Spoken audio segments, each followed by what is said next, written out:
It was completely out of the blue. I had just gotten home after a hard day's work, expecting to catch my wife Nancy in the kitchen making dinner. Nancy worked, but she would get home at 5, and I didn't get home until 6 or so. She cooked the meal, we ate, talked about our day, watched TV, and then went to bed where, at least most nights, we made love.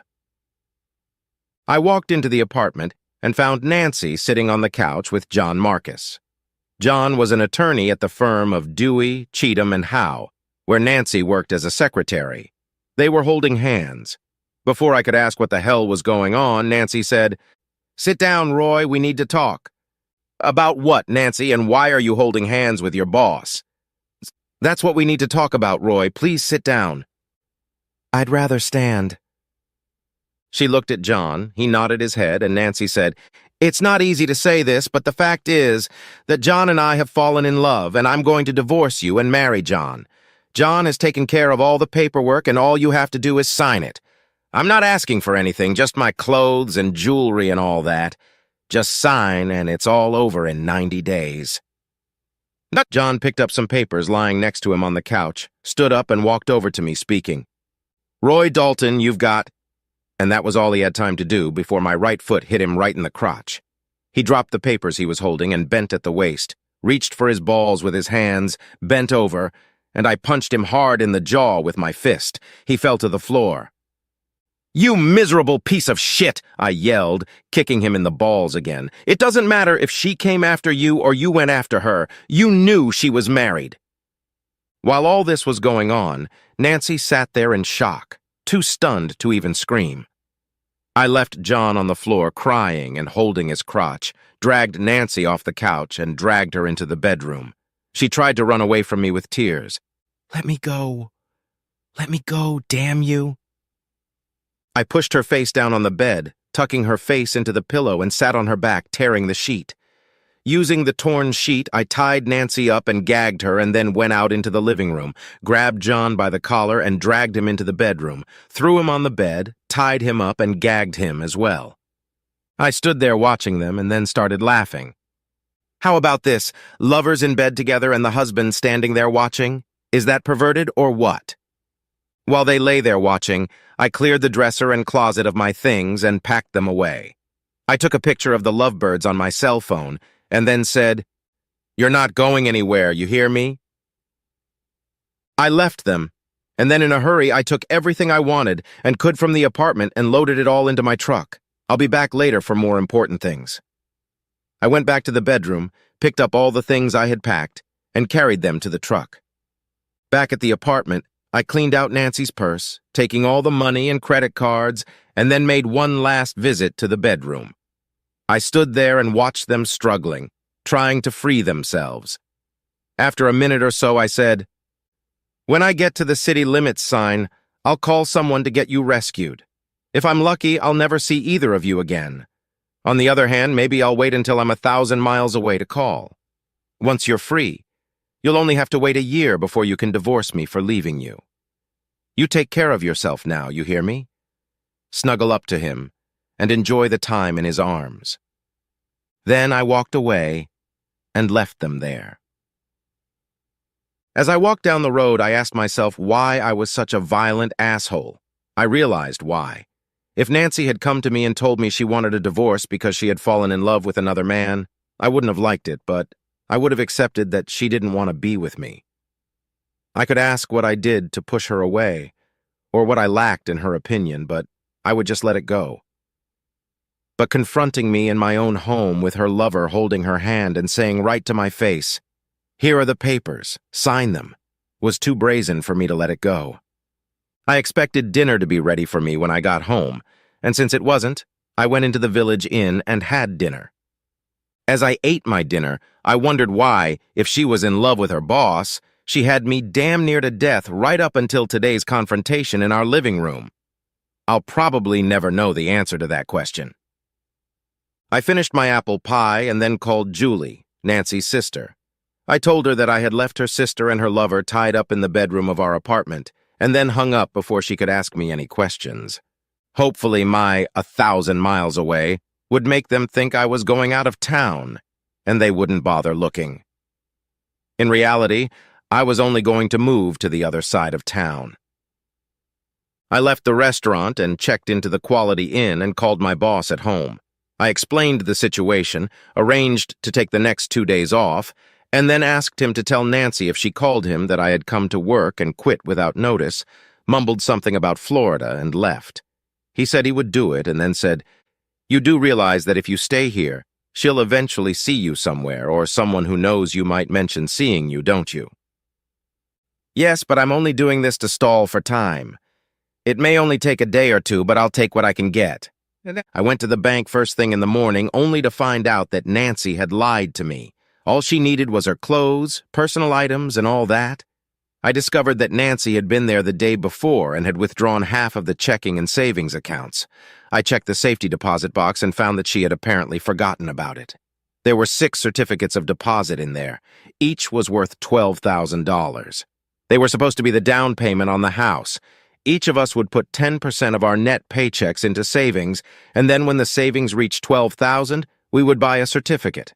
But what really had to gross her out was the jewelry box that was also in the box. The jewelry was in the box. They had belonged to her great-great-grandmother and had been inherited, and Nancy had gotten them when her mother had passed away from cancer. They were appraised at $82,000.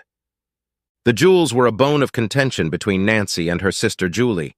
Julie always argued that she should have gotten half, and Nancy always argued that it was hers since she was the firstborn and would in turn pass to her future daughter. Nancy must have been very, very angry when she remembered the jewelry box, opened it, and found it empty. I took the jewelry before Nancy discovered it was gone, and after letting her get a little nervous, I subsequently gave the jewelry to Julie. In the morning, I rented an SUV and waited until Nancy left for work, and then swung by the apartment to pick up the heavy items I needed. My key didn't work, and I cursed myself for not waiting until all the hardware stores were closed before calling Julie. But my name was on the lease, and I hadn't been served with a restraining order, at least not yet, so I had a right to be home. Getting in wasn't that hard. I'd have to pay the property management company whatever it cost to fix or replace the door, but at the time, that was the least of my worries. Everything I wanted, I took out of the house in 45 minutes, and an hour later I stashed it in a storage unit. While at the apartment, I used the phone to cancel our joint credit cards, called Megan at the management company about the door, and told her I'd call her back in a couple days to arrange payment. I had known Megan for years, so when she asked what happened, I told her the whole story. She laughed and said, "Really? You left them in bed together? That frees you up for me." "What about Mike? He pulled the same shit as Nancy. He hooked up with some whore he worked with and told me he loved her more than he loved me. Do you have my home number? When you feel ready, don't be afraid to call." "Thanks, Meg. I'll talk to you later." I went into the library and checked out half a dozen books. My plan was to hide away and do nothing but work during the day and read in the evening. If I was hardly ever on the street, there was little chance of Nancy spotting me, looking for me. I couldn't afford to stay in the motel too long, so I called Megan, and she pointed me to an apartment complex on the other side of town. She took care of me and called the apartment manager. I knew I was taking a risk by staying in the city. In some of my conversations with Nancy, as she talked about her work and the people she worked with, she mentioned that Marcus was approaching a partnership, and I was betting that Marcus would want to avoid the scandal that could happen if he filed assault charges against me.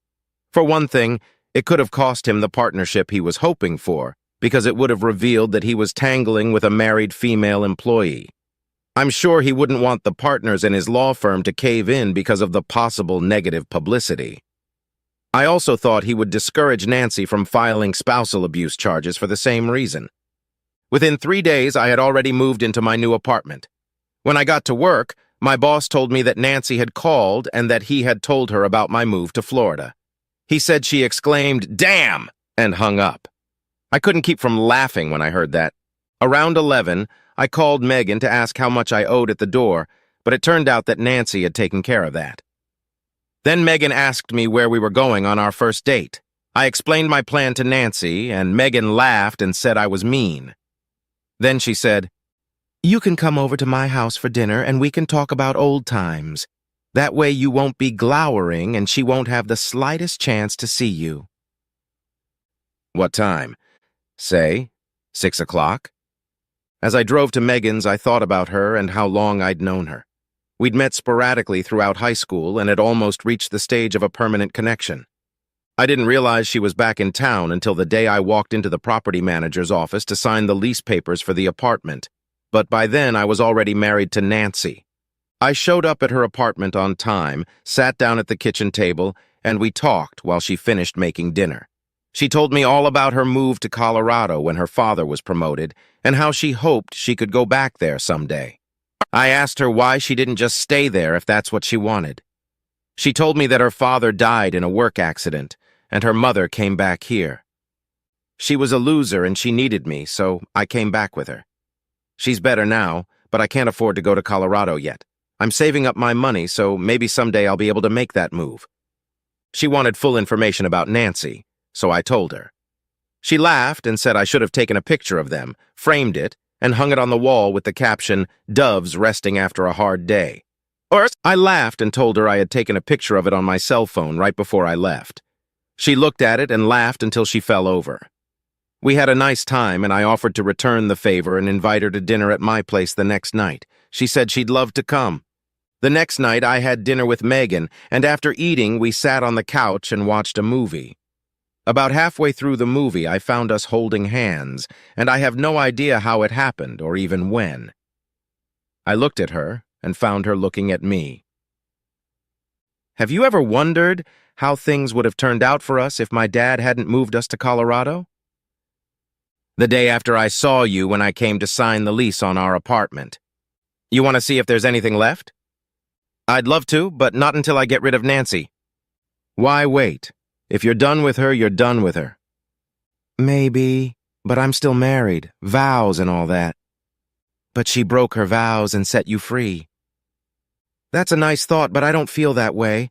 Once I'm officially served and I sign the papers and send them back, I'll consider myself free of my vows. But it won't be easy. I loved that stupid bitch and I thought she loved me.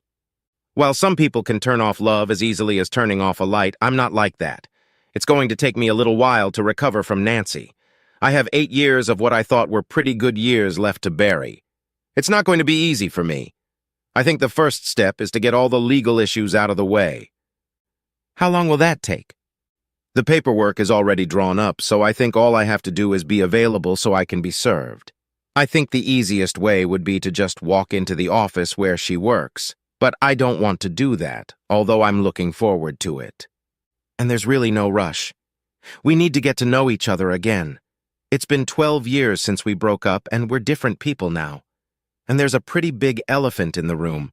I was head over heels in love with Nancy and thought we had a great marriage until she ambushed me that night with her boss. You want to know what the catch is? The night before she ambushed me, we made love 3 times.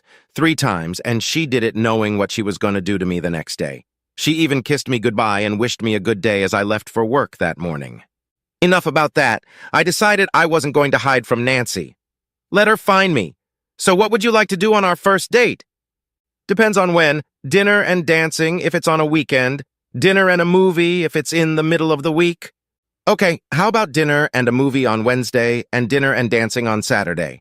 That's fine with me, but what are we going to do on Friday? We can talk about it on Wednesday. No, let's get this out of the way right now. How about dinner at my place on Friday?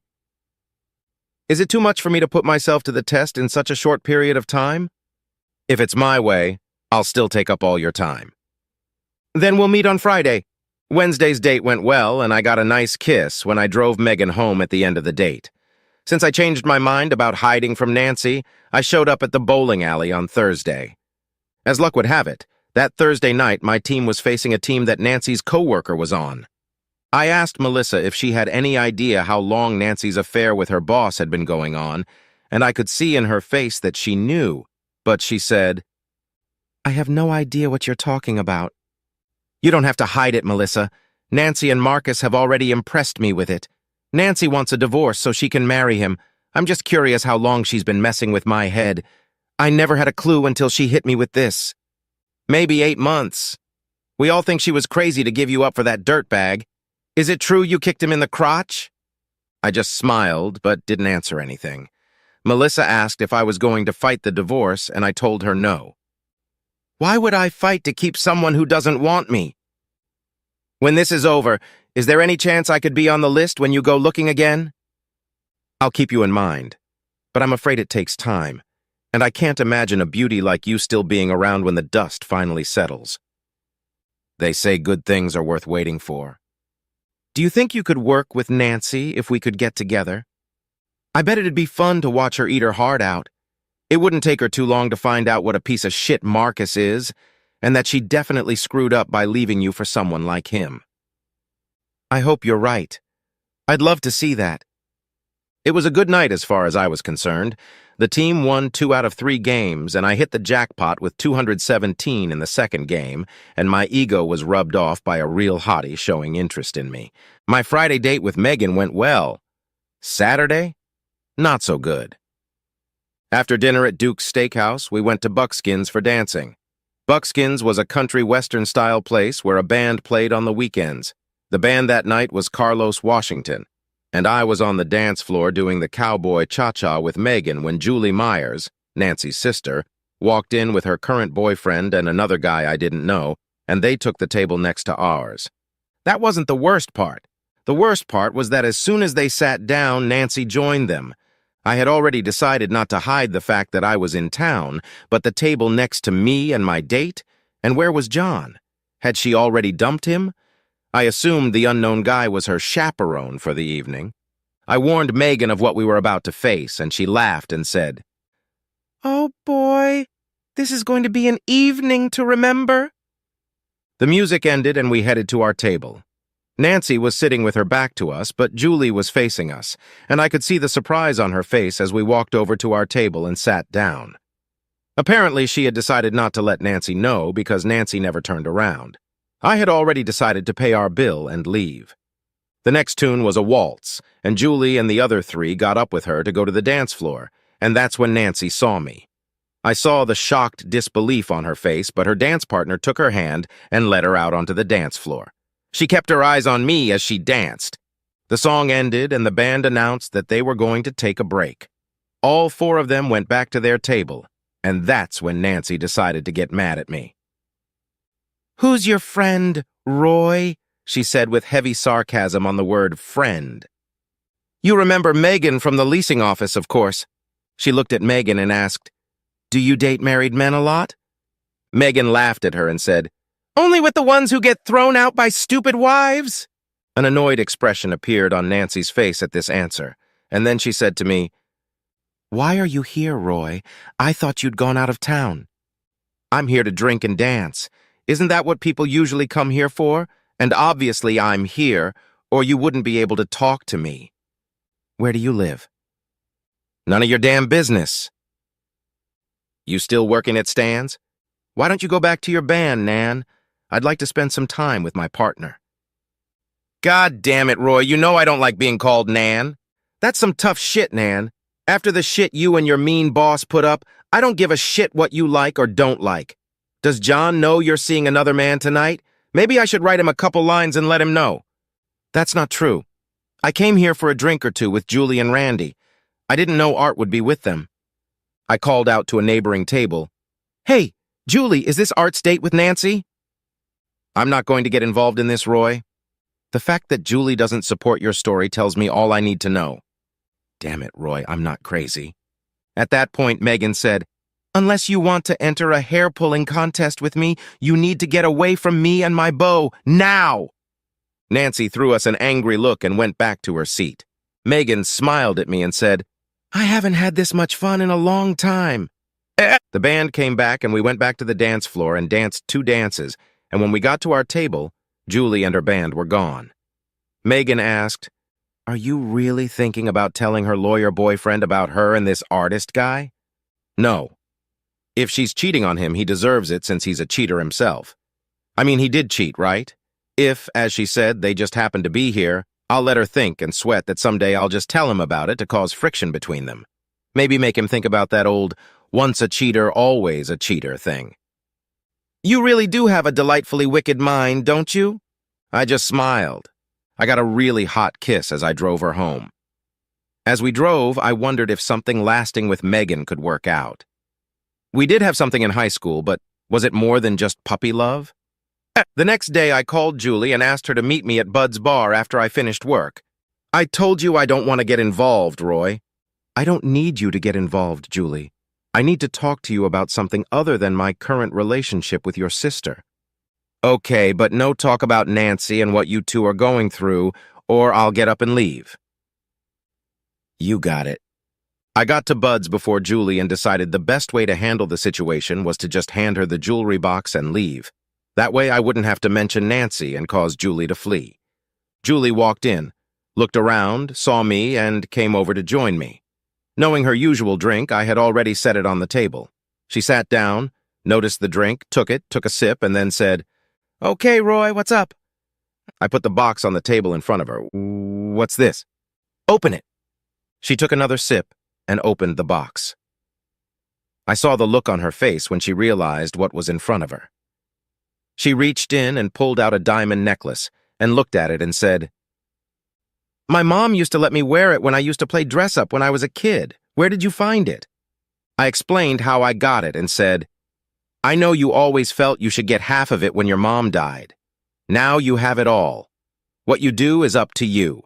You can keep half for yourself and give the other half to your sister. Or you can keep it all for yourself. You can tell your sister, or you cannot tell your sister. When she finally remembers the safe and finds it empty, she'll come to me, and I'll tell her I pawned the jewelry." "Why didn't you pawn it?" "I couldn't do it, Julie. They're family heirlooms, and even if I pawned them to spite Nancy, it would be the same as stealing them from you, and you've always been good to me, so I just couldn't do it.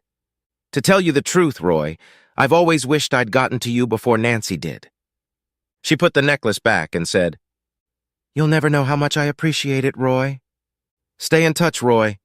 And then she left. The very next day, Nancy showed up where I was working. She came up to me and said, "Where's my jewelry? How did you know I was here?" "When I found out you hadn't left town, I figured you'd be here. Where's my jewelry?" "I got rid of them." "You got rid of them?" "They were mine, Roy. You had no right to take them." "Of course I did. The money I got when I pawned them covered the money you took out of our accounts." "Money from our accounts? Wait, you pawned the jewelry?" "Uh-huh. Damn you, Roy, you had no right.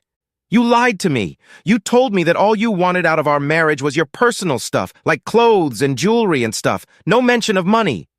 Horse shit, Roy. You should have known without me telling you that I should get my share of the money." "There's a lot of things I should have known, Nancy. Like my wife was a cheater, a traitor, but I didn't know that. And you didn't just take your share. At most, you were supposed to get half, but you took more than half." "I didn't do that." "There was $15,600.12, and you took $7,850. That's $49.94 more than half. I pawned your jewelry for that $49.94, and that makes us even." $49.94? My God, Roy, that jewelry is worth over $60,000. "What are you saying?" "Oh, well, my loss. I'll tell you what, the receipt says there's 60 days to buy it back. Actually, there's only 51 days left, but I'll make you a deal. I'll sell you the pawn shop receipt for $10,000. "Where am I going to get that kind of money?" "Ask your new man. Maybe he'll give it to you." "How about I just call the police and tell them you stole my jewelry?" "Go ahead. Do you have anything to indicate that there was any jewelry in the safe? Do you even have any documentation that you had any jewelry? Just get the hell out of here, Nancy." "This isn't over, Roy. Get the hell out of here, or I'm calling the police. I'll turn you in for assaulting me and John." "Do that, and I'll sue John for alienation of affection and the law firm for not honoring its employment policies and allowing a relationship to develop between the manager, John, and someone he controls. Talk about you. Do you think John will ever make partner in this? You better just get out of here, Nancy, and don't piss me off any more than you already have. And remember, if you had told me straight out that you didn't love me anymore, I would have been hurt. But I would have just let you go, and we could have avoided all this drama. Now go." She threw a quick glance at me and walked away. Did I believe she would let go? Of course I didn't. I knew Nancy better than she thought, and she wasn't going to let it go. She would try to find some way to get to me where I couldn't strike back, but I don't think she'll be able to do that. The next day, A man came into work and asked the receptionist to page me. I walked to the front of the building and Sally, the secretary, pointed to a man reading one of the many award plaques on the wall. I approached him and asked what I could do for him. "Roy Dalton?" "That's me." He handed me an envelope and said, "You have been served. Good luck." I opened the envelope and read the papers. They were pretty straightforward. It said pretty much what Nancy said they would have said the night they ambushed me. She didn't even ask for child support. I signed them, put them in a stamped envelope, and dropped them in the outgoing mail tray on Sally's desk. She asked, "Are you getting a divorce?" It looked like it. "Put my name on the list when you go looking again." "Are you serious?" "Absolutely." I wondered what other women saw in me that Nancy didn't. First Megan, then Melissa, and now Sally showing interest in me was a pretty good balm for my bruised ego. I called Megan and told her that I had been served and that, as far as I was concerned, I had been released from my vows. She would really like to invite me over to her place the next night for a celebratory dinner, and I told her it was a date. I was sitting in my house eating dinner at the TV when Julie called. "You're an angry man, Roy Dalton." "Who am I?" "I've spent the last half hour listening to my sister cry over what you did to her jewelry. She asked John for the 10 grand she needed to buy back the pawn shop receipt, but he told her he didn't have it and wouldn't have it until the next quarterly bonus payment, which was over 2 months away. She was in tears. She only had 50 days to redeem them, and she didn't know what she could do. I took pity on her and told her that I had them and that I would give them to her but keep the necklace. She jumped at it. So thanks to you, I have my necklace and my sister's eternal gratitude. Remember what I told you, Roy? Keep in touch, you hear me?" "Okay, sweetheart. Whether I did or not was pretty much up to Megan. Yes, we did have something going on at school, but was it just teenage awkwardness?" When I arrived, she was wearing a very revealing dress and sexy high-heeled shoes. The table was set with lit candles, a bottle of wine, and 2 glasses. "Your timing is perfect," she said. "Dinner is ready, and if you pour the wine, I'll bring it to the table." She set dinner, sat down, took her wine glass, and said, "I propose a toast to new beginnings." I raised my glass. Undoubtedly, the dinner was great, and the only thing missing was the romantic music in the background. Megan didn't give the slightest hint of how she expected to spend the evening. "Dessert will be served in the bedroom," she said when we finished dinner. As we undressed, she said, "This is what I wanted all those years before Dad got promoted." It was the first time I saw her naked. She was an extremely sexy woman. "Did you miss me?" I asked my right breast, and the evening continued onward. Twice missionary, shepherdess, and doggy. She wanted more, but there was nothing in me anymore. We fell asleep together, and from that night on, we were practically a couple. I say mostly because there were things we couldn't do because while I felt like I was free since I was served, I was still technically married. A couple times, Megan and I did run into Nancy when we went out drinking, dancing, or just out to dinner. Nancy kept her distance, although her facial expression was slightly hostile. A week after my divorce was final, I got down on my knees in front of Megan and asked her to marry me. I was in the basement working on the crib I was building for the twins who were to join us in about 3 months when the basement door opened and my wife said to me, "He's here, honey." I put my tools away, vacuumed up the sawdust, washed my hands, and then headed upstairs to have dinner with my father-in-law. When I entered the living room, he was sitting on the couch, and I saw that his wife had already brought him a drink. I joined him, and my sweetie brought me a beer, sat on my lap, and sipped her margarita while we talked, waiting for the turkey to ripen. The conversation was mostly about the impending arrival of the twins, whether we'd already picked out names and why we'd so stubbornly refused to find out the sex of these two before they were born. And then it, as it always, and I really mean always, happened, the elephant in the room was revealed. This time it was my father-in-law who brought it up. "No, have you heard anything about your sister lately?" "No, have you?" "No, I'm just wondering what's going on." "I'm not going to find out anything. I'll talk to her if she calls, but I'm not going to call her. All I know is what she told me the last time she called. She left him because of his constant cheating and is going to divorce him. Roy always claimed that either one of them would cheat within a year of marriage." My father-in-law looked at me and I just shrugged. I stroked her baby bump and said, "It doesn't matter to me because I won. I've got you." My father-in-law looked at me and shook his head. "I get more beer bought for me at the lodge hall because of you two. I'm probably the only father in the state who has a son-in-law who married both of my daughters.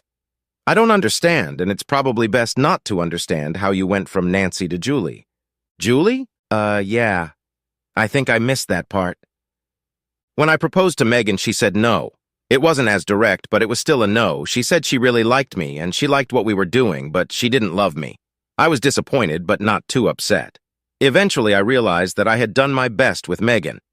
We had something going on at school, so it should have started there, right? But it didn't. And that's probably no accident. Anyway, I got through it. For the next 2 months, maybe twice a week, I went to a bar like Buckskins, where there was music to dance to. One night I was at the Stagecoach Inn, and the band consisted of Jimmy Little and musicians from the Cattle Yard. I saw Julie Myers walk in and take a seat at the bar. The dance ended and I walked back to my table, and no sooner had I sat down than Julie came over and asked if she could join me. I motioned for her to sit down. She sat down and asked why I hadn't called. "Why would I have called you? I thought I made it clear when I told you I wanted to get to you before Nancy did. I emphasized that when I asked you to keep in touch." "Yeah, and if I did that and we connected, how would you be able to stay on decent terms with your sister? What about your father? Can you imagine him welcoming me back? I don't live my life to please Nancy or my father. Nancy had her chance and she blew it, so she can't forbid me from getting what she threw away. As for Dad, he can either be happy for me or get it over with. Now, to begin your courtship of me, I think you should ask me to dance." Nancy was not pleased, and Julie told her to buzz off. The surprise was her father. "I'm glad we can keep you in the family," is what he said when Julie brought me to his house for dinner one Sunday. 6 months after meeting at Stagecoach, I proposed. Julie said yes, and 3 months later, we were married. 8 months after that, I got the news that I was going to be a father, and 3 months after that, I found out I was going to be a daddy of twins. Was I happy? You bet.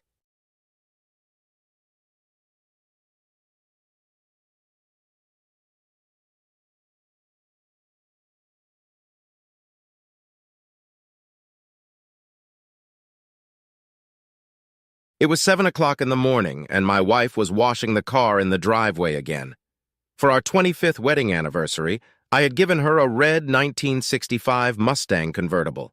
It was a special gift, and I hoped it would be worth the $20,000 it cost me. I was wrong. Julie was having an affair with one of the guys who worked in my office complex. She thought she was being discreet, but she wasn't. She was careless when meeting him, and he was chatty. I became aware of what was going on when some of the guys in the break room started laughing. Putting it all together was not difficult. Frank Tolliver was enjoying my wife's company and bragging about it to all of his co-workers. This had been going on for over 6 weeks now. Twice I mentioned to Julie that I had heard stories about her and Frank and that I wished they would stop. Both times she denied that anything was going on. She also expressed extreme resentment that I had the nerve to question her fidelity after 25 years of marriage. We got married right out of high school. I realize now that we were too young. I don't know if it was a childhood crush or just a teenage infatuation, but it was about to end. We had a daughter, Sharon, who was in high school and getting ready to graduate. In less than a month, she was scheduled to attend the University of Iowa. Over the years, I had many opportunities to change, but held back to keep the marriage alive. What a waste of time. If it hadn't been for Frank's chatty tongue, I probably would have never known about Julie's affair. Now I caught myself wondering if this had happened before, but I was too dumb to realize it. I'd always trusted her. Frank usually took Wednesdays off. I was willing to bet Julie would spend as much time washing her body as she did washing her precious car. "Daddy, will you pick me up on your way to work?" Sharon was ready to go, so I finished my coffee and we headed for the door. I paused next to my wife for a moment as we walked to the car. "This is the last time I'm going to mention this. Stop going out with Frank Tolliver." All I got was an angry look. "Damn it, John. Frank Tolliver and I have nothing in common. I've said it before and I'll say it again. Whoever is feeding you this shit is just trying to piss you off. Stop worrying about things that aren't happening." Julia turned away and continued wiping down the car, and I just stood there looking at her. Eventually, I walked over to the car and backed out. It was quiet in the car for the first few minutes. Sharon was looking out the window, and I got the feeling that she was upset with me. "What's wrong? Why are you so moody?" Without turning her head, Sharon replied, "Daddy, how long are you going to let her get away with this? It's been a long time, and I'm really having a hard time putting up with this crap. Thank God I'm leaving in a couple weeks. I feel as disgusted with you for doing nothing as I do with her for doing it." "What kind of shit do you put up with? How is all this affecting you? Your mom doesn't do anything at home, does she?" "Nothing, Dad. It's Margie Tolliver. She takes it out on me every day that my whore mother took her father away from the family. Her parents divorced over a year ago, but she's only been whining for 3 weeks. Apparently her mother is fully aware of what's going on between her mom and Mr. Tolliver and complains about it every day at home. Margie's family life sucks, and she's sharing that with me." "I'm sorry. I didn't realize you were so worked up about it. I've asked your mother 3 times to stop, and 3 times she's just told me no. I'll try to put an end to it today." The look my daughter threw at me seemed to indicate that she didn't believe me. "Anyway, thanks for the ride, Daddy." As I watched her walk towards the school, I realized it was time to put an end to this. I knew where Frank Tolliver lived. When he got divorced, his wife took the kids and moved in with her parents. Frank tried to sell the house but owed too much on the mortgage to recoup the investment. Because of child support and alimony, he had trouble making the house payment. I avoided going to the break room at work for the last month or so as not to lower my manhood even further. I stopped and had a coffee before getting to work. After making everyone aware of my presence, I told my secretary Joyce that I would be busy in a meeting on the 3rd floor during lunch and for the rest of the day. She said she would wait with my messages until I returned. It was easy to walk out the back door and leave. I sat outside, not far from the Tolliver house, and waited for my wife. She showed up only 20 minutes later. She actually had her own garage door opener at his house. After the door closed, I waited 30 minutes before approaching the house. No one noticed when I tried the side garage door. It was unlocked. Julie had the convertible top of the Mustang. Frank had a small BMW convertible. I don't know much about cars, but I knew it was an expensive car. I picked up Julie's purse, which she had left lying on the car seat. I would have loved to go inside and catch them in bed, but that wasn't part of my plans. I didn't need to see it to believe it. Frank had a 5-liter canister of gasoline next to the lawnmower. It was enough to douse both machines and scatter some around the storage area in his workshop.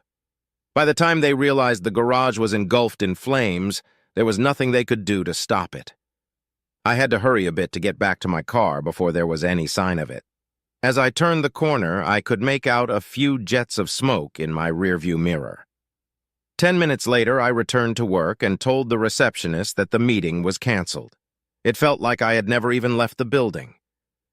When I got home, Sharon was sitting in the living room watching TV. Julie wasn't there, and Sharon had no idea where she was. I was a little worried. Were the 2 lovers trapped in the house? Had they suffocated or burned alive? Were they in the hospital being treated for something? I was starting to regret what I had done when the phone rang. The phone call was from Julie's sister. "Hey, John, it's Candace. I just wanted to let you know that Julie's at my house right now. She was in an accident on the Mustang. She's fine, but the Mustang's totaled. She's a little nervous right now and she can't talk. I'll bring her home later tonight, and then she can explain everything." "Do you want us to pick her up?" "No. John, she's very upset, and I think it's best if you wait until I bring her home. She's sorry about what happened to the car." "Okay. Where is that car now?" I'm not sure. I think they towed it to a parking lot somewhere. Julie can tell you about it later." "Thanks, John. I was sure you'd understand." When I hung up the phone, I had a big smile on my face. Sharon noticed it, said nothing, and smiled back. "I think you should take my car and go visit your Aunt Candace. Your mom seems to have been in an accident on the Mustang and won't talk to me right now. You could offer to help and quietly pry. I'd love to know what happened, but I can't ask. Maybe you'll get lucky. Just a tip if you're interested." "You know I'm interested. Give me your keys. You want me to take her home or leave her there?" "Surprise me," I said. She laughed lightly as she walked out the door. I got ready for a quiet evening of beer and TV. Sharon came home about a couple hours later, smiling even wider than when she left. "I didn't think you were capable of that. You're a real son of a bitch, Dad. I like that. I was very careful. There was no way I was going to admit to anything. Any conclusions my daughter might come to, she'd draw on her own." "Where's the car?" "I'm not sure, but it can't be taken away until the insurance company checks it out. My mom didn't want to talk about her and was very evasive." "Where's your mom? Why didn't she come home with you?" "It sounds like she is worried about how you will react." I asked her to explain, and she got flustered. "Candace said she's going to stay there for a few days until things settle down. I don't know what that means." I asked for an explanation and got no answers. "I hope you don't have any questions for me because I won't answer them either." "Good boy, Daddy. I don't want to know anything more. I can wait for the sequel." Sharon went to bed and I grabbed another beer. Everything worked out just fine. The next day at work, things were a little different. There were no snide remarks from visitors to the break room. My secretary Joyce was even a little more attentive than usual. Frank Tolliver didn't show up for work. I didn't ask around about him and no one gave any information. Some of the guys seemed to be avoiding me. That afternoon, a small bouquet of daisies was brought to my desk. The note said, "Thank you, Montana." Frank's wife's name was Marcia. I didn't know any other people with those initials. Joyce was now smiling every time she looked at me. I was a little worried that Marcia had come to this conclusion so quickly. I hoped the police wouldn't do the same. When I got home, Sharon was in a good mood. Margie Tolliver apologized to her for acting like a bitch for the past few weeks. They didn't say another word. At the back of the newspaper was a short story about a house fire that had burned down 2 cars. Candace called Sharon on her cell phone and told her that Julie would be staying with them for a few more days. Sharon and I went to a restaurant to eat sushi. Friday morning, the police showed up at work to discuss the fire at Frank Tolliver's house. They talked to me in my office and also to Joyce. Joyce told them that I had been there all day Wednesday. She did not mention the short time I was upstairs. No one else was able to refute what we said. It was strange because Joyce and I had not conspired beforehand, and yet we both said the same thing. The police did indicate that the fire at Frank's house was definitely arson, but they had no other evidence. They were very, very careful not to mention my wife or her role in the whole situation. I found that interesting. I also wondered why Joyce was going out of her way to protect me. On Saturday, Sharon did the laundry and cleaning around the house while I did the yard work. That night, we went to a pay-per-view movie theater and ordered pizza. We both tried not to talk about anything that pertained to our problem. I was amazed at how much my daughter had matured. Julie came home on Sunday. She was wearing the clothes Candace had given her. I wanted to ask her where her clothes were, but changed my mind. She spent most of the day in her room. Sharon made us dinner, but Julie didn't seem to be too hungry. We didn't talk or discuss anything about the car or what had happened to it. I slept on the couch that night. Monday morning, Joyce was in a good mood. The gang of wisecrackers with their sarcastic smirks were gone. Many of the male employees were clearly trying not to meet my gaze. Frank took a week's vacation. I contacted my auto insurer and asked him to stop by my house and get my wife's insurance information on the Mustang. I couldn't admit to knowing anything about it without revealing myself. I found out by accident that a car that burns down in the garage is covered by the homeowner's insurance, not the automobile insurer. This means that Frank's insurance company would have had to pay for Julie's car. I was curious to see where this would lead. The arson investigation team and the insurance company concluded that the fire was indeed arson. After investigating Frank Tolliver's financial situation, the insurance company refused to pay any compensation unless he could prove that he was not responsible for the fire. They felt that the fire would benefit him financially and that he had a motive to set it himself. The police were of the same opinion, but they had to prove that he had done it. When I arrived, Sharon was home alone. She handed me the note Candace had left, letting me know that she had taken Julie to the doctor to be sedated and that Julie would be staying at her house for a few more days. The insurance agent left some papers on the coffee table. I didn't bother to look through them.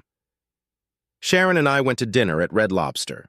Officially, I never found out where Julie's car was or what happened to it. Officially, all I knew was that the Mustang had burned down. I found it interesting that no one told me anything. The next morning, I made a quick phone call to Candace. "Hi, it's John. Just wanted to say I appreciate what you're doing for Julie." "Thanks, John. I think she needs to stay here for a few more days. The doctor prescribed her some pretty strong medication." "I don't mind. I just have 2 questions. I understand her car was involved in a fire. I'd like to know where the car was when it caught fire and why it was there. Call me later today and give me the answers to both of these questions. If I don't hear from you or don't get an answer, I will bring all of Julie's things to your house tonight. Do you understand?" "Under the circumstances, John, I think you're being unreasonable. Julie's under a lot of stress right now. This kind of thing isn't going to help her." "I don't expect an answer from her. I'm expecting one from you. I'm sure you know what's going on. Either you tell me or Julie becomes your new house guest on a permanent basis. Do you understand me?" "I understand, John. I'll do everything I can." Joyce was full of enthusiasm and joy. I hoped that would be a good sign. "I've arranged for your lunch, Mr. Woods. At noon, you will meet Marcia Tolliver at the Olive Garden. When you arrive, she'll be waiting for you at your table." I didn't really want to have lunch with Frank Tolliver's wife, but I felt obligated. All I could do was try to be a gentleman. I looked at Joyce. "Would you like to come with me? I'd rather not be alone in a situation like this." "Sorry, boss. I'd be happy to join you for dinner, but lunch doesn't interest me." I noticed a slight smile on her face as she walked away. What the hell did she mean by that? I never sent any signals to Joyce or anyone else I had working for me that I might be available. It was a strict prohibition. I think my new status as a potential divorcee had an effect on some of the ladies around me. What the hell could Marcia Tolliver possibly want? Around 10 o'clock, Joyce poked her head through the door. "There's a Mr. Brian Mapes here to see you. Are you busy?" "No, ask him in right away." Brian was married to Candace. He was a big guy, looked like Bigfoot. Brian looked nervous as hell when he walked into the office and sat down at his desk. I just stared at him for a second, waiting for him to start a conversation. "Candace asked me to come see you. She said she was afraid you'd get mad at her because of what she told you." "Brian, you look worried as hell. Why is it so hard for you to talk to me? I didn't do anything to cause this, did I?" "No, John, it's what I did. I'm not myself. This has never happened to Candace before, and I'm scared." "Why are you scared? What could you possibly be afraid of?" "I think I hurt her. I hit her hard, John. I took her to the hospital and then I came to see you. I didn't know what else to do." Brian's not a simpleton. He's a smart man who provided well for his wife and children. Both of his children are now gone from home, but he has always been a good father to them. I never suspected there were problems in their marriage. Turns out Brian didn't suspect it either. "Edna, why don't you start from the beginning, Brian? We have plenty of time, so you don't have to rush." Joyce brought 2 cups of coffee while Brian tried to relax by taking deep breaths. After a few seconds, he felt better. "You're not going to be angry with me, are you, John?" "No, I promise I won't lose my temper. Candace told me that Julie had a boyfriend. Frank, what's his name? I don't remember his last name. She was at his house when there was a fire in the garage and her Mustang burned to the ground. Julie thinks you started the fire, but the police don't believe her. She's afraid to go home. She tried it this weekend and she had a nervous breakdown. That's what I should have told you." "It doesn't sound too traumatizing.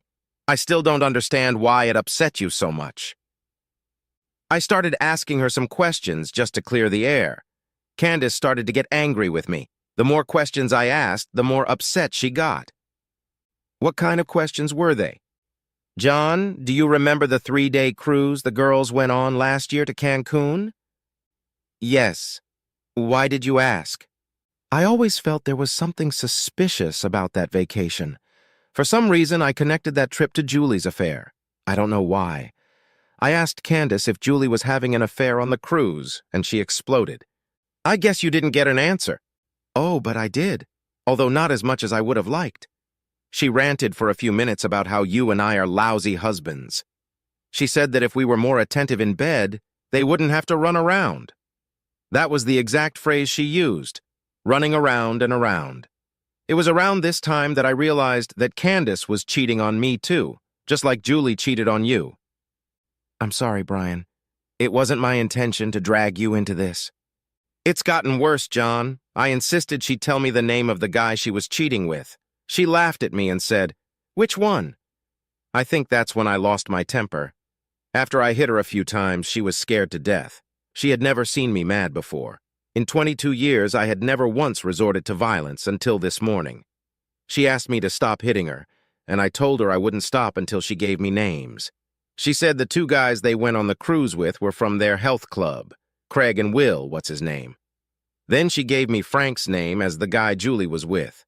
I threatened to hit her again if she didn't give me all the names. It wasn't who Julie was with, it was who she was with. She mentioned Clayton Simmons, the guy we went to high school with. Before she could say anything, I hit her again. Then I got scared, put her in the car, and took her to the emergency room. I came straight here to see you. I couldn't find the words. What would you say to a guy who just beat his wife so badly that she ended up in the hospital? I thought she really underestimated her husband's soft nature. She probably would have gotten away with it if she hadn't tried to slap him in the face. Big mistake. We sat in silence for a few seconds. What now, Brian? I don't know. I think I need help, John. We didn't have to wait long. Two uniformed police officers squeezed past Joyce and entered the room. Which one of you is Brian Mapes? Brian obediently raised his hand and was immediately handcuffed and led out. Joyce brought me a fresh cup of coffee. I asked Joyce to call Brian's lawyer before I went to lunch with Marcia Tolliver. There were empty tables in the cafe, but she wasn't alone. Mr. Woods, I'm glad you're here. This is my friend Mario. He's here as my companion. Mario was a very large man with a dark complexion and thick hair. He sat next to Marcia, but not too close. It was hard to tell what the relationship was between the two of them. The conversation was very general. For some stupid reason, we discussed things like the weather and traffic. After the food arrived, we hardly spoke at all. It was obvious that we were both avoiding the topic. After dinner, we ordered coffee, and Marcia coughed. My husband's cheating is extremely embarrassing to me, Mr. Woods. I'm usually very good at turning a blind eye to his foolishness, but since my divorce, I can see that it was a mistake on my part. There is nothing I can do to undo what has happened. However, I can prepare you for what may happen in the future. Frank is a very cruel and vindictive man. If he feels that you caused his problems, he will do everything in his power to get revenge. I realize that everything is his fault, but he will not look at it that way. There is a possibility that he may manipulate your wife into doing things you never imagined. Even though she loves you, she may be more than willing to help Frank get even. I advise you not to trust her under any circumstances until you are sure of her. Do you understand that so far? I just nodded. I can guarantee that Frank will try to harm you in any way in the very near future. My purpose here today is simply to warn you to be careful. I will do everything in my power to help, but I'm afraid it won't be enough. Mario is with me because of Frank. Mario is my brother-in-law, and he'll be here until the family resolves my problems with Frank. Do you have any questions? I had 100 questions, but I shook my head negatively. We finished our coffee in silence. Marcia insisted on paying the bill, and we went our separate ways. I used to be angry about all this, but now I was scared. It was quiet at work. Joyce was dying to know what had happened at lunch, but I didn't feel like talking about it. Brian's lawyer was busy posting bail. I felt like I should do something for Candace, but I decided not to. I took the day off and stopped by Sharon's school. It only took a few minutes for the school administration to get Sharon's permission to graduate early. She was able to turn in her textbooks and close her locker in less than an hour. She will miss the graduation ceremony with her friends, but she didn't seem to care. On the way home, I called work and asked Joyce to put me on a 2-week vacation. I hadn't expected to be gone that long, but it made sense to have a little extra time. Sharon had already put away most of her things that she had taken with her, so loading them into the car was fairly easy. Under the circumstances, I would feel much more at ease knowing that Sharon was 1,000 miles away, at school, safe. There was no problem getting her to her dorm early. Old man McElhaney, who lived across the street from our house, was more than happy to get the mail and newspapers while I was gone. The drive to Iowa took a few long days, but since we were both driving, it went pretty quickly. The drive home alone took much longer. At least that's how it seemed to me. Home as I knew it was no longer there. All that was left of the house was a pile of burned boards and a pile of yellow tape. I probably should have given old man McElhaney my cell phone number before I left. It was getting late, so I got a motel room for the night. I'd have plenty of time to talk to the authorities in the morning. Marcia Tolliver seemed to know her husband pretty well. After a hearty breakfast, I called Joyce. Everything was fine at the office, but Frank Tolliver had been arrested. She didn't know anything else. She said I owed her dinner. I called Mapes' house, and Brian picked up. "Hey, buddy. Glad to see you're out of jail. I was hoping you could tell me what's going on. How'd you end up in the house? I thought Candace kicked you out." "John, have you been home yet? Your house is gone." "Yeah, I know. I had to stay at a motel last night." "Well, welcome to reality. Candace and Julie have moved in with their parents. The only problem is Julie's in jail with her boyfriend." "I'll tell you what, Brian. I'll come by this afternoon and you can bring me up to speed. It was going to be a busy day. First thing I did was go to the bank to see if I had any money left. Luckily, Julie didn't make it to the bank. I closed all my accounts and credit cards. At least I had some spare cash. I canceled Julie's cell phone number and paid the fine. I saw no reason to change my cell phone number. After the trip, I decided that no one knew about it anyway. I stopped by the police department to see if I needed to sign any papers or provide information. The guy in the suit and tie talked to me for about 20 minutes, after which I left. Old McElhaney did a good job for me. He saw Julie and Frank go into the house. He even wrote down the license plate number of Frank's car. Julie took out a couple loads of clothes, and then they set the house on fire. They did it late at night, but McElhaney never misses a thing. For once, I was glad to have a nosy neighbor. Julie admitted to the police that they did it, but it was out of revenge since I burned Frank's house to the ground. I called Brian and asked him to meet me at the Dreamland bar. I was in for a treat. He quickly brought me up to speed. Candace wanted a divorce. He agreed if she dropped the assault charges. Now all they had to do was wait for the right time to pass. At that point, I didn't know if Julie wanted a divorce or not. I know she did. Candace and Julie were living with their parents, but it wasn't the best option. When their father found out what was going on, he let the dogs on them. Now Candace is home recovering, and Julie is in jail waiting for her dad to post bail. I liked the way things were working out. I called Sharon and told her about the house. Joyce was happy to see me the next morning. I was able to handle all my work in no time. The company decided to fire Frank. I didn't know what reason they had for doing that. His breakroom buddies avoided me like the plague. I liked that. Julie's father called me to see if I could help bail him out. I told him that the only way to raise the money was to take out a second mortgage, which I was sure the bank wouldn't approve. He didn't appreciate the sarcasm, but I think he understood. He must have been desperate to call me. After lunch, I stopped by my attorney's and started the divorce papers. I called Julie's father and told him I would bail her out if she signed the divorce papers. He seemed to appreciate that I had found a compromise that could help the situation. I told him that if he could convince her to agree to it, I would have everything ready by the next evening. An hour later, he called back and said she agreed. The insurance company was in shock over the claim. I insisted that Frank burned the house to the ground and Julie wasn't actively involved, but they weren't buying it. I eventually gave up so they could settle it on their own.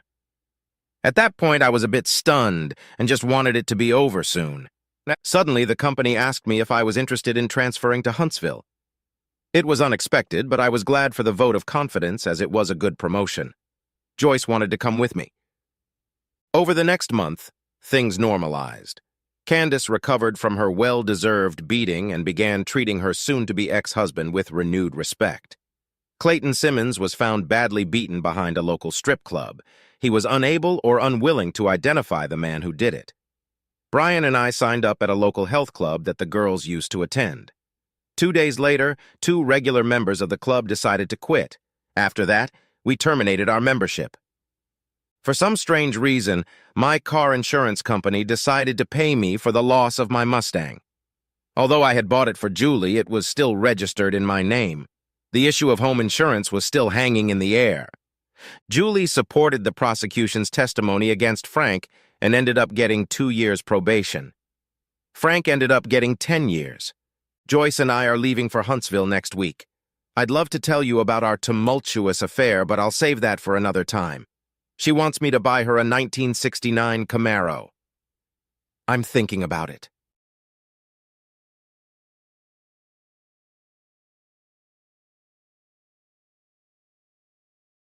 It was masochistic, but I couldn't help myself.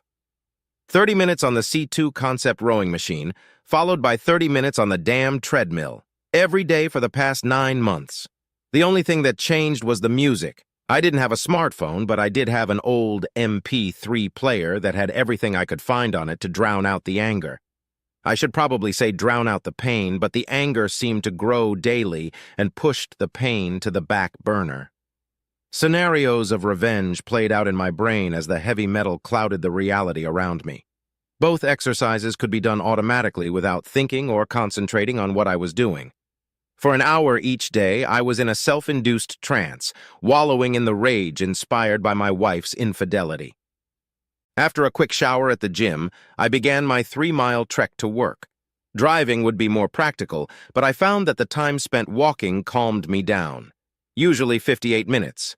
A little longer if the weather is bad. It's not a fast pace, but enough to keep my heart rate up. After work, I walked the 2 miles home at a more leisurely pace. The weekend messed up the plans a bit, but I was able to fill that time by working around the house a little more than usual. I spent more time mowing, trimming, and edging the grass. Small jobs that I seemed to ignore began to get attention. Painting and caulking became important, filling time. My MP3 player became my best friend. I made a living working as a Volvo mechanic. I specialized in commercial diesel engines, and my certifications were always up to date. There was enough money to put my 2 daughters through college, but we used a second mortgage to offset the cost of tuition rather than burden the girls with student loans. I guess you could say the cause of my marital problems was music. My wife, Robin, favors classical music, which I can't stand. For her sake, I tried for several years to embrace it, but it didn't work out. So we have different preferences in music.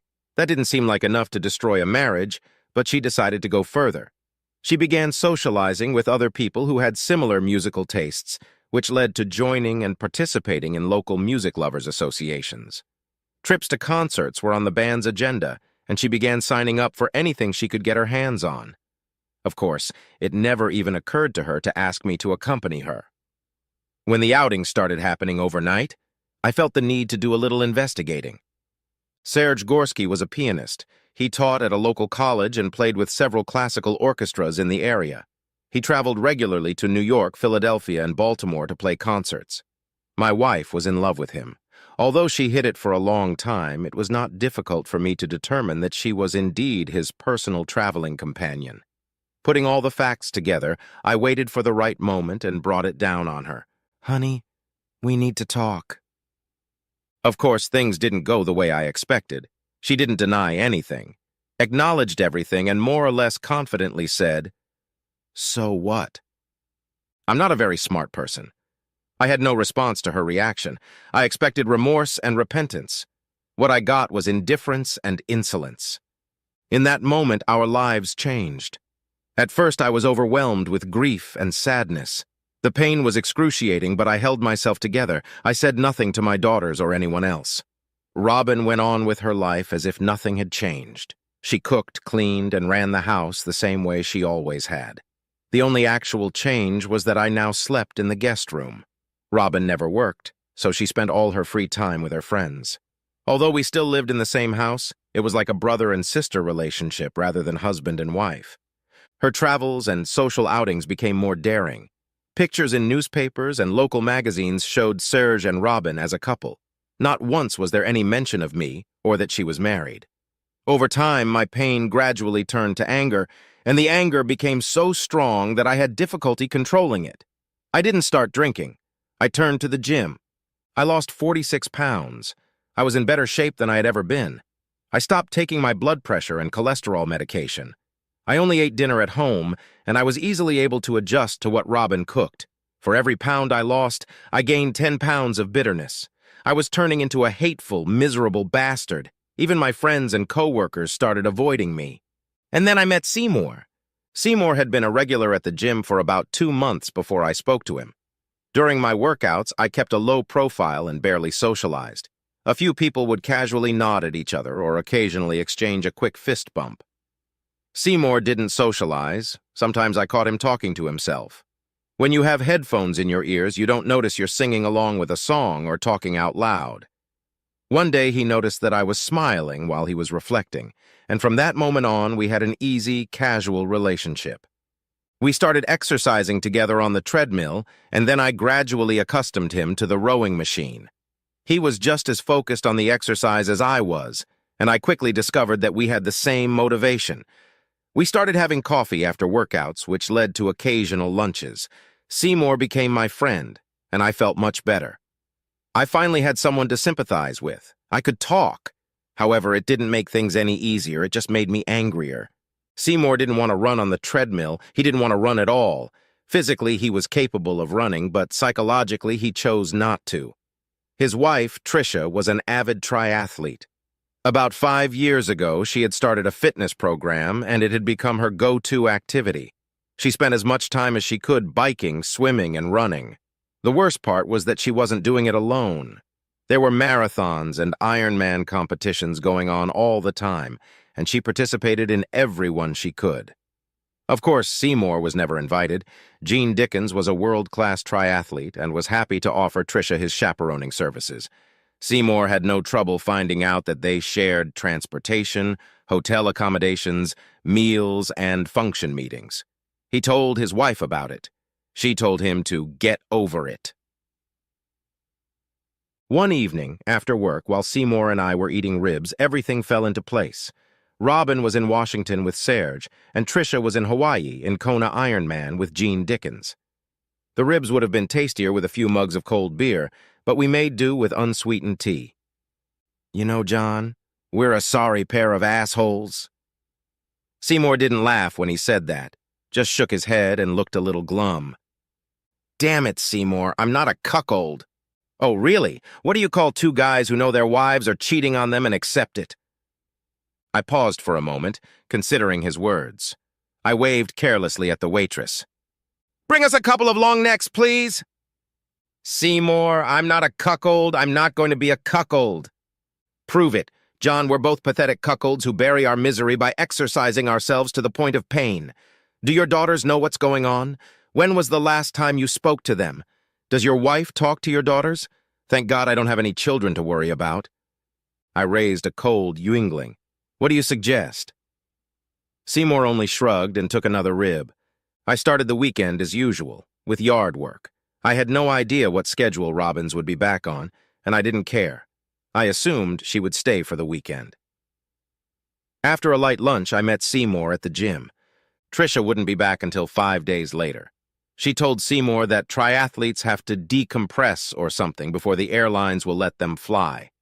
He knew it was mostly bullshit, but he didn't want to change her mind. We never finished the session. I'm done. Damn it, I can't and won't do this anymore. Seymour grabbed a towel and headed for the shower room. Before I could finish paddling, he was already dressed and out the door. He was right. I knew we had to do something. I spent the entire day on Sunday planning. I'd get ideas, but I'd immediately find reasons to dismiss them. The best idea was to just take everything and disappear, but I felt that would leave me with a big hole. I needed some kind of revenge, but who? It had to be all of them. 4 different people needed to be dealt with. Physically, I could never hurt Robin. It was just not in my nature. I was sure Seymour felt the same way about Tricia.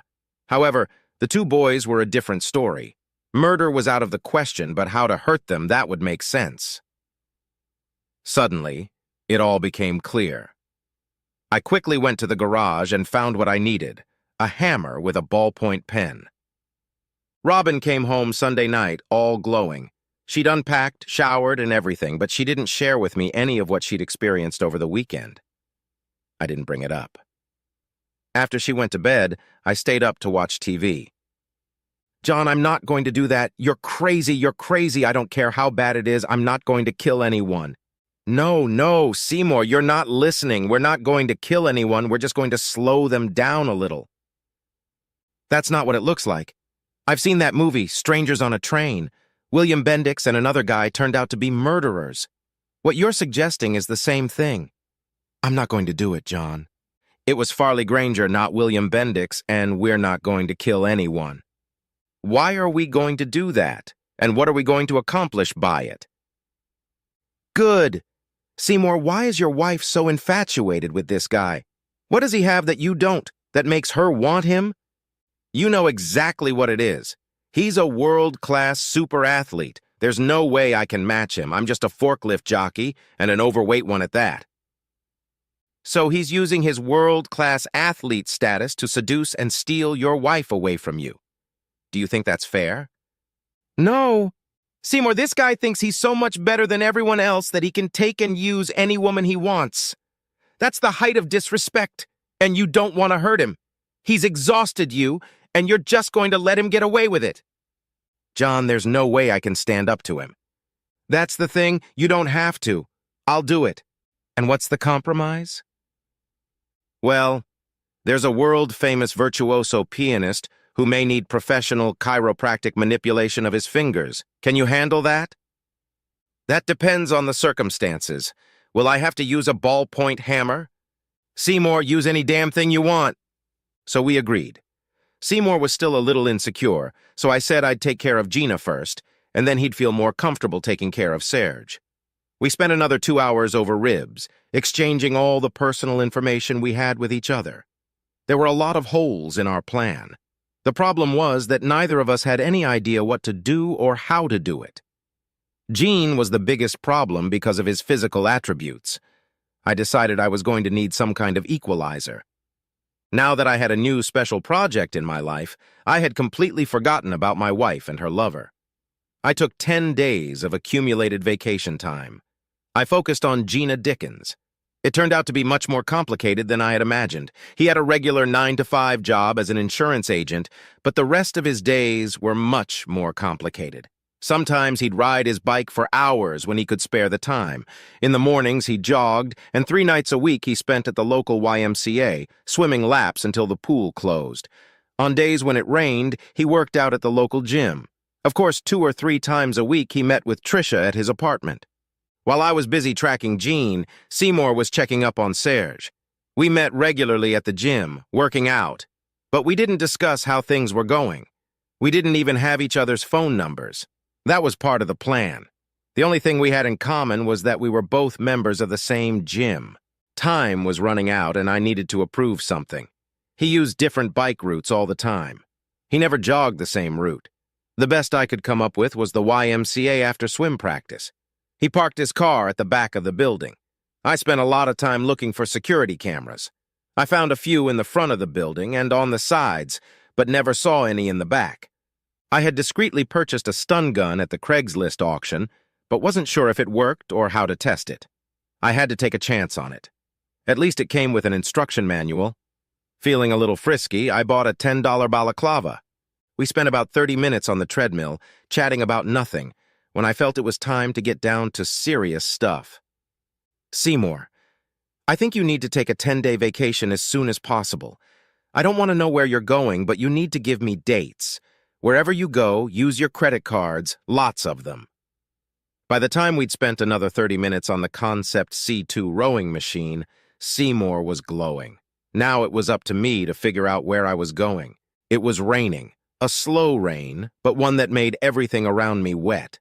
It was getting close to 10 o'clock, and any minute now, Gene Dickens was going to show up through the back door of the YMCA. Gene's Outback was the only car left in the back lot. I checked again and still couldn't find any security cameras. I put on a balaclava just in case. He got angry when he saw the flat tire. The stun gun worked as advertised, and 5 minutes later, I was on my way home. It didn't make the morning paper, but there was a short story on the evening news about a local resident who had been assaulted and injured the night before at the YMCA.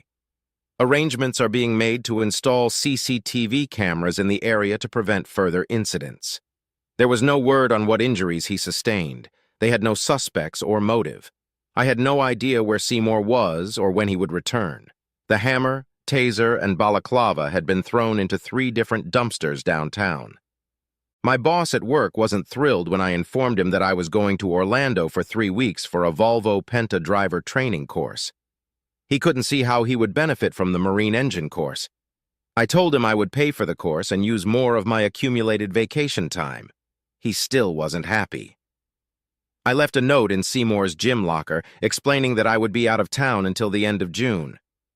Robin, I have to go to Orlando for 3 weeks of training. Would you like to come with me, or would you rather stay home and rest?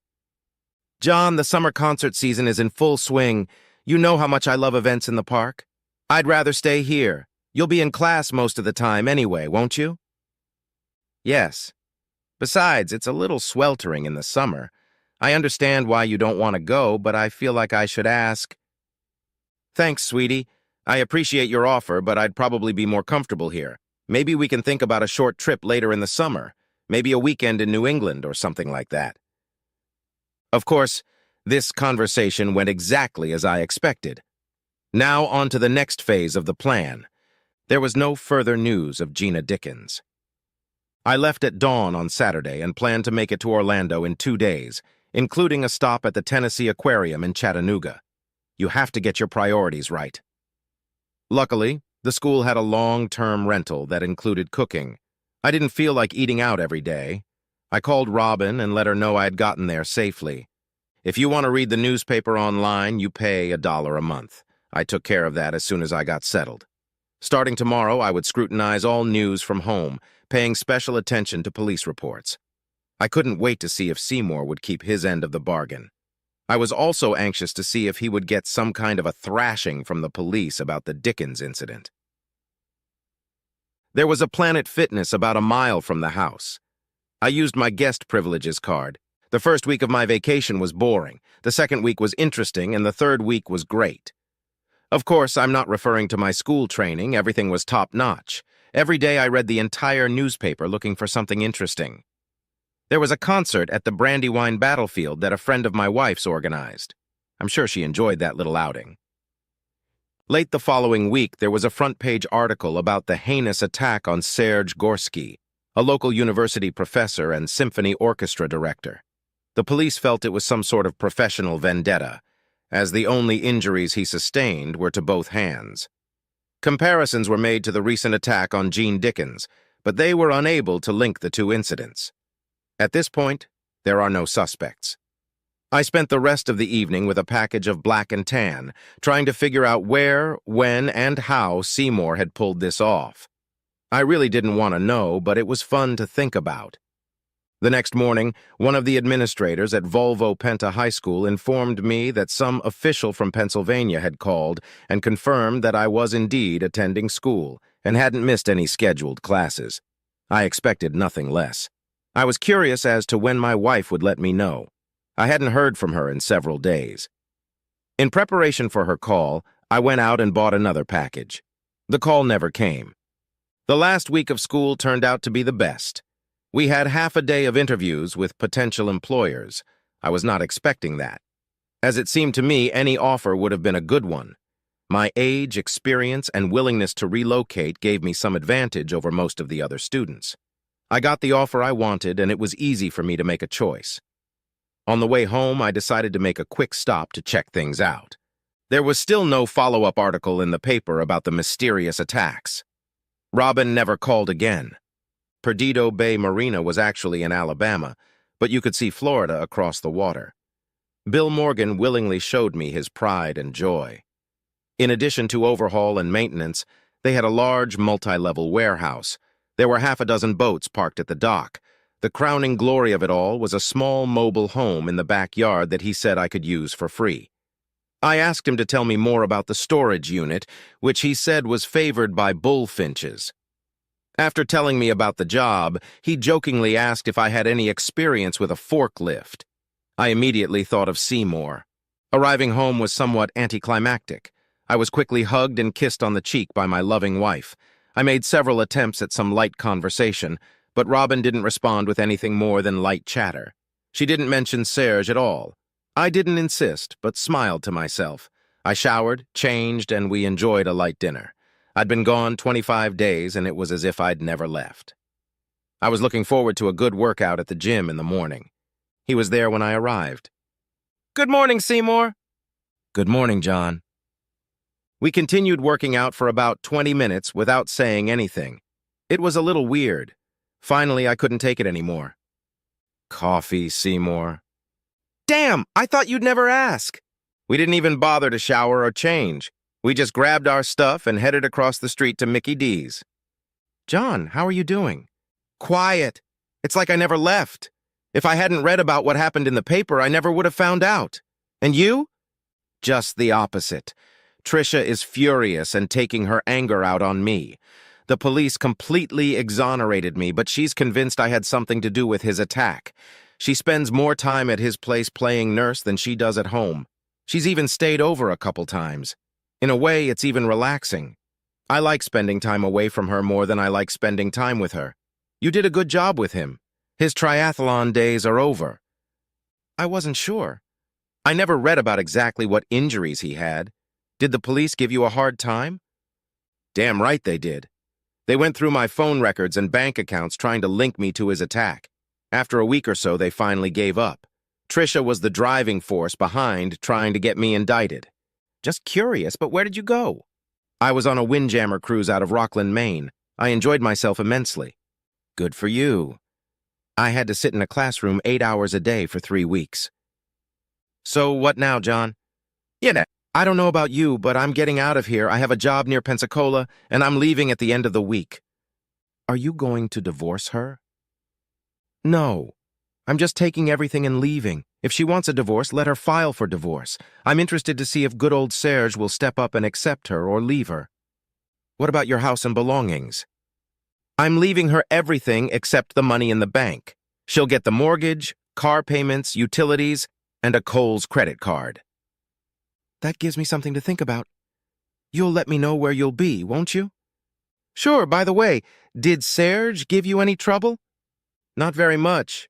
The day before, I sprayed the cameras in the garage with wasp spray and used a kitchen hammer to finish the job.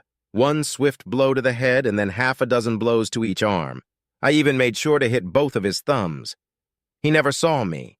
He wasn't home yet when I left." Robin wasn't home when I got home from the gym. I took a quick shower and headed to work. The boss wasn't happy when I tendered my resignation. I emptied all of my bank accounts except for a few $100s. I closed all credit cards. We usually kept a zero balance on them. After another quiet dinner with my wife, I grabbed a beer and headed to the den. I pulled out my passport, birth certificate, and DD 214. I didn't want to take anything else with me. The tools from work were in the back seat of the Subaru. The only things left to take were my clothes and laptop. Robin was friendly, but still very quiet and reserved. The next morning, she left somewhere early. She stopped telling me where she was going over a year ago. I guess she thought I didn't need to know about it. It took me less than 30 minutes to load the Outback. I grabbed the George Foreman at the last minute. It just seemed like a good idea. I was on US 81 highway near Luray when I decided to notify Seymour of my departure. It was a short text message, Perdido Bay Marina. Whatever he decided to do, I was fine with it. It only took me a few weeks to settle in. My phone was off the whole time. The job was different, but the same, if that makes any sense. Most of my free time was spent setting up the trailer. It worked fine, but it required a little love and attention. The second bedroom became a place to collect junk. A quarter-mile from the marina was a small diner that was open 24 hours a day. I began eating almost all of my meals there. Unfortunately, the nearest gym was 7 miles away, so I decided to take up jogging. I didn't like it, but I exercised anyway. At least there were no hills. And then my first guest showed up. "Seymour, you found it?" "Not so hard, John. The GPS led me right to it. Bob's your uncle." Who the hell is Bob, I thought. "Are you just passing through, or are you staying?" "I'll stay if you have room. There's nowhere to come back to." We spent an hour or so getting Seymour settled into the second bedroom and then had dinner at the diner. Seymour had been driving straight down the road, 16 hours, and was dead tired. I left him to sleep the next morning. Bill Morgan hired Seymour right away. He hated using forklifts and was more than happy to turn them in. The pay wasn't great, but Seymour didn't seem to mind. He just wanted to make sure he had enough to live on. He had a stash of cash that he brought with him. Later, I drove him to Foley to get a safety deposit box at the same bank as me. The trailer wasn't that secure. Tricia kept insisting to the police that Seymour was guilty of assaulting Gene Dickens. They couldn't prove anything.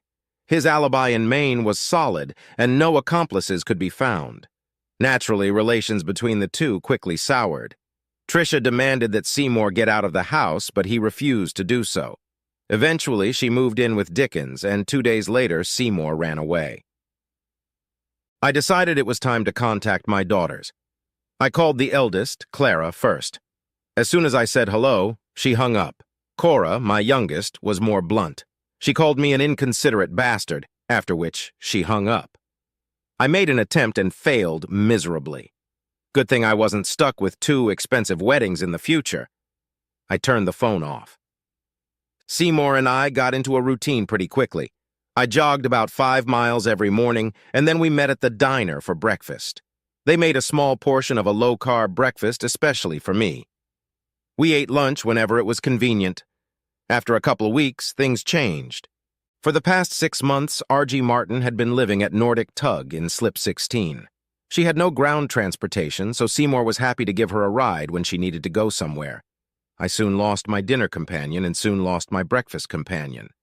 It wasn't long before the second bedroom in the trailer was once again a junk room.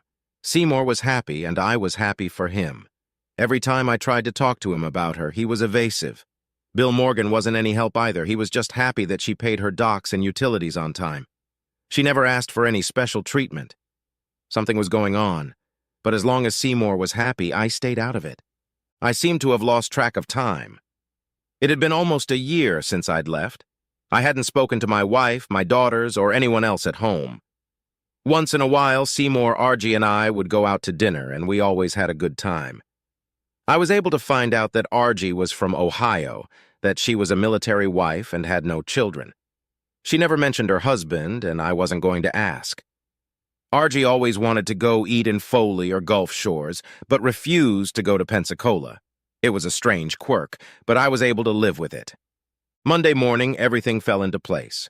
It had been raining all night and didn't look like it was going to stop. Instead of my usual jog, I put on my old army poncho and wandered over to the diner. I was just finishing my second cup of coffee when I saw a familiar car pull up to the dock. It was a green Subaru Outback that belonged to Gene Dickens. A woman who turned out to be Tricia got out of the car, opened her umbrella, and rushed toward the marina office. After a minute, she opened the door and waved to the driver. Gene got out of the car and limped toward the office, trying unsuccessfully to dodge the raindrops. "Damn it, Seymour, answer the phone."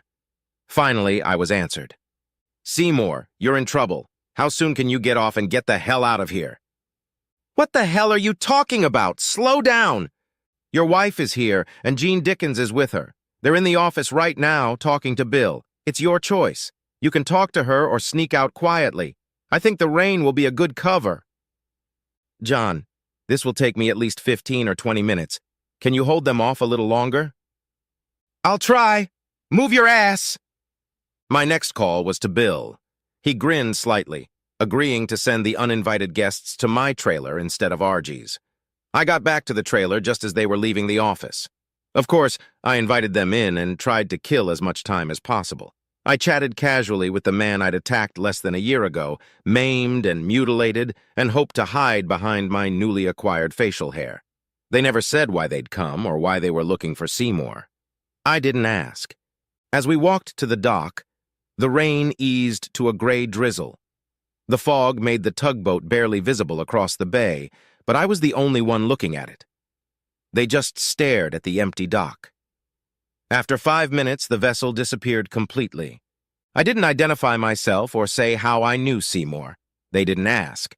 I bowed out to get back to work. Shortly afterwards, they left. I never saw Seymour again. A few months later, Phil Martin, Argie's brother-in-law, visited us. He was looking for Warren, who was Argie's husband. The last time Phil had been in contact with his brother was over a year ago. Warren and Argie docked at the Blackwater Bay Marina in Pensacola. The Escambia County Sheriff's Department had several domestic disturbance reports filed against the couple, and then they suddenly stopped.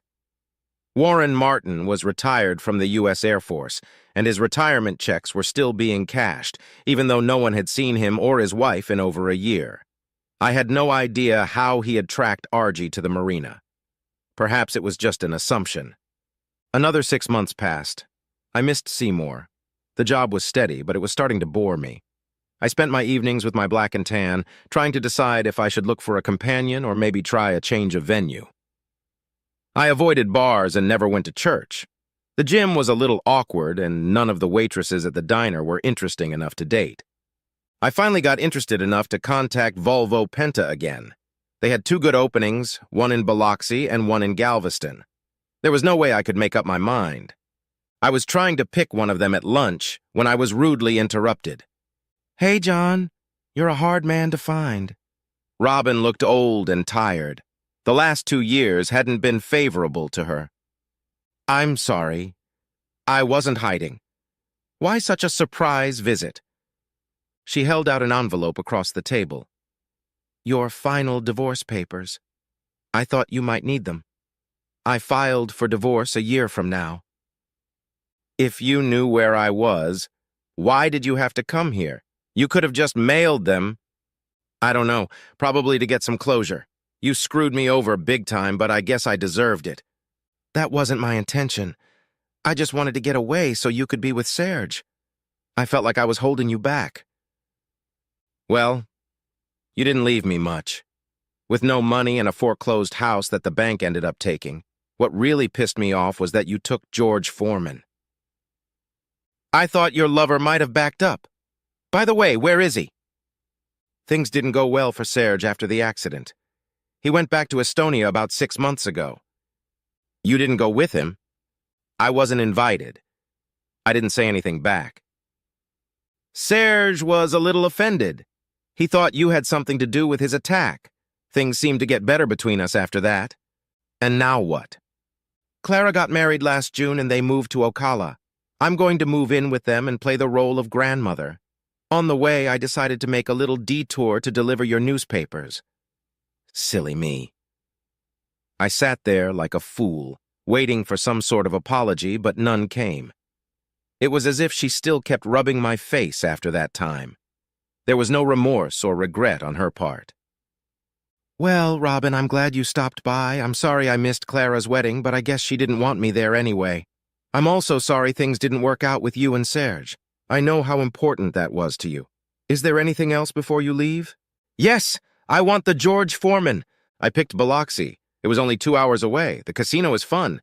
I got her a goddamn George Foreman."